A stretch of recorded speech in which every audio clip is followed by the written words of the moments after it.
Mark লিখিত সুসমাচার অধ্যায় 7 অশুচিতা বিষয়ক উপদেশ। আর ফরিসীরা ও কয়েকজন অধ্যাপক জেরুজালেম হইতে আসিয়া তাহার নিকটে একত্র হইল। তাহারা দেখিল যে তাহার কয়েকজন শিষ্য অশুচি অর্থাৎ অধৌত হস্তে আহার করিতেছে। ফরিসীগণ ও যিহুদীরা সকলে প্রাচীনদের পরম্পরাগত বিধি মান্য করায় ভালো করিয়া হাত না ধুইয়া আহার করে না। আর বাজার হইতে আসিলে তাহারা স্নান না করিয়া আহার করে না, এবং তাহারা আরও অনেক বিষয় মানিবার আদেশ প্রাপ্ত হইয়াছে, যথা ঘটি, ঘড়া ও পিত্তলের নানা পাত্র ধৌত করা। পরে ফরিসীরা ও অধ্যাপকেরা তাহাকে জিজ্ঞাসা করিল, তোমার শিষ্যেরা প্রাচীনদের পরম্পরাগত বিধি অনুসারে চলে না, কিন্তু অশুচি হস্তে আহার করে, ইহার কারণ কি? তিনি তাহাদিগকে কহিলেন, কপটিরা, যিশাইও তোমাদের বিষয়ে বিলক্ষণ ভাববাণী বলিয়াছেন, যেমন লেখা আছে, এই লোকেরা ওষ্ঠা ধরে আমার সম্মান করে, কিন্তু ইহাদের অন্তঃকরণ আমা হইতে দূরে থাকে। ইহারা অনর্থক আমার আরাধনা করে, মনুষ্যদের আদেশ ধর্মসূত্র বলিয়া শিক্ষা দেয়। তোমরা ঈশ্বরের আজ্ঞা ত্যাগ করিয়া মনুষ্যদের পরম্পরাগত বিধি ধরিয়া রহিয়াছ। তিনি তাহাদিগকে আরও কহিলেন, তোমাদের পরম্পরাগত বিধি পালনের নিমিত্ত তোমরা ঈশ্বরের আজ্ঞা বিলক্ষণ অমান্য করিতেছ। কেননা মসি বলিয়াছেন, তুমি আপন পিতাকে ও আপন মাতাকে সমাদর করো, আর যে কেহ পিতার কি মাতার নিন্দা করে তাহার প্রাণদণ্ড হোক। কিন্তু তোমরা বলিয়া থাকো, মনুষ্য যদি পিতাকে কিংবা মাতাকে বলে, আমা হইতে যাহা দিয়া তোমার উপকার হইতে পারিত তাহা কোরবান অর্থাৎ ঈশ্বরকে দত্ত হইয়াছে, তোমরা তাহাকে পিতার কি মাতার জন্য আর কিছুই করিতে দেও না। এই রূপে তোমাদের সমর্পিত পরম্পরাগত বিধি দ্বারা তোমরা ঈশ্বরের বাক্য নিষ্ফল করিতেছ, আর এই প্রকার অনেক ক্রিয়া করিয়া থাকো। পরে তিনি লোকসমূহকে পুনরায় কাছে ডাকিয়া কহিলেন, তোমরা সকলে আমার কথা শোনো ও বোঝো। মনুষ্যের বাহিরে এমন কিছুই নাই যাহা তাহার ভিতরে গিয়া তাহাকে অশুচি করিতে পারে, কিন্তু যাহা যাহা মনুষ্য হইতে বাহির হয়, সেই সকলই মনুষ্যকে অশুচি করে। পরে তিনি লোকসমূহের নিকট হইতেই গৃহমধ্যে আসিলে তাহার শিষ্যেরা তাহাকে সেই দৃষ্টান্তটির ভাব জিজ্ঞাসা করিলেন। তিনি তাহাদিগকে কহিলেন, তোমরাও কি এমন অবোধ? তোমরা কি বুঝো না যে যাহা কিছু বাহির হইতে মনুষ্যের ভিতরে যায়, তাহা তাহাকে অশুচি করিতে পারে না?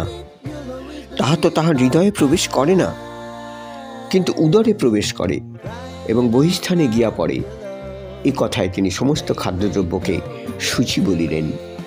তিনি আরও কহিলেন, মনুষ্য হইতে যাহা বাহির হয় তাহাই মনুষ্যকে অশুচি করে।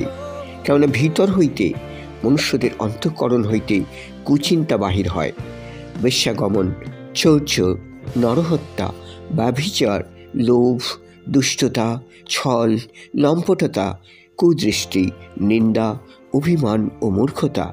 এই সকল মন্দ বিষয় ভিতর হইতে বাহির হয় এবং মনুষ্যকে অশুচি করে।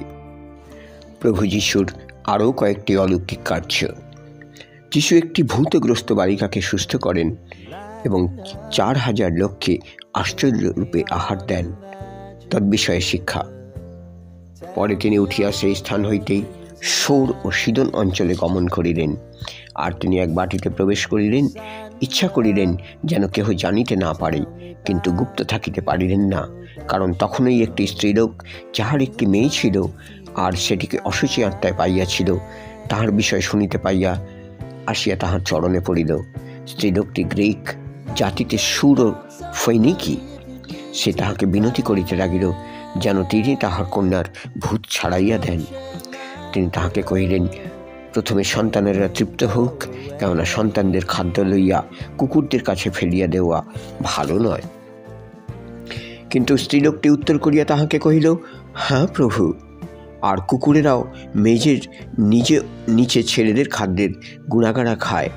তখন তিনি তাহাকে বলিলেন, এই বাক্য প্রযুক্ত, চলিয়া যাও, তোমার কন্যার ভূত ছাড়িয়া গিয়াছে। পরে সে গৃহে গিয়া দেখিতে পাইল কন্যাটি শয্যায় শুইয়া আছে এবং ভূত বাহির হইয়া গিয়াছে। পরে তিনি সৌর অঞ্চল হইতে বাহির হইলেন এবং সিদোন হইয়া ডিকাপলি অঞ্চলের মধ্য দিয়া গালিল সাগরের নিকটে আসিলেন। তখন লোকেরা একজন বধির তোতলাকে তাহার নিকটে আনিয়া তাহাকে তাহার উপরে হস্তার্পণ করিতে বিনতি করিল। তিনি তাহাকে ভিড়ের মধ্য হইতে বিরলে এক পার্শ্বে আনিয়া তাহার দুই কর্ণে আপন অঙ্গুলি দিলেন, থুথু ফেলিলেন ও তাহার জিহ্বা স্পর্শ করিলেন। আর তিনি স্বর্গের দিকে ঊর্ধ্বদৃষ্টি করিয়া দীর্ঘ নিঃশ্বাস ছাড়িয়া তাহাকে কহিলেন, ইফফাথা, অর্থাৎ খুলিয়া যাওক। তাহাতে তাহার কর্ণ খুলিয়া গেল, জিহ্বার বন্ধন মুক্ত হইল, আর সে স্পষ্ট কথা কহিতে লাগিল। পরে তিনি তাহাদিগকে আজ্ঞা করিলেন, তোমরা এই কথা কাহাকেও বলিও না। কিন্তু তিনি যত বারণ করিলেন ততই তাহারা আরও অধিক প্রচার করিল, আর তাহারা যার পর নাই চমৎকৃত হইল। বলিল, ইনি সকলেই উত্তম রূপে করিয়াছেন। ইনি বধিরদিগকে শুনিবার শক্তি এবং বোবাদিগকে কথা কহিবার শক্তি দান করেন।